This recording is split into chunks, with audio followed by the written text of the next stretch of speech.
5 गो ऐसन web series जेकरा बनौला के बारे में हॉलीवुड भी ना सोच सकेला। एनसीआर 3 लोगन जे आपस में एक दूसरे के जानत नहीं थे, फिर एगो कार एक्सीडेंट होला, तीनों लोग आपस में कहानी कैसे जुड़ जाला। आगे युटिका जेकर गर्लफ्रेंड आम नहीं थे, जे हमने जैसन घर में ना कंप्यूटर में रहले, एगो मर्डर होता फिर सारा शक कंप्यूटर पे। बॉस डेड और अलाइव हॉलीवुड तेकरी अधो में नहीं थे।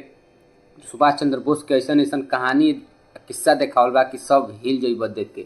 रविंद्रनाथ यहाँ कभी नहीं आए। भूतिया और दिमाग हिलावे वाला कॉम्बिनेशन।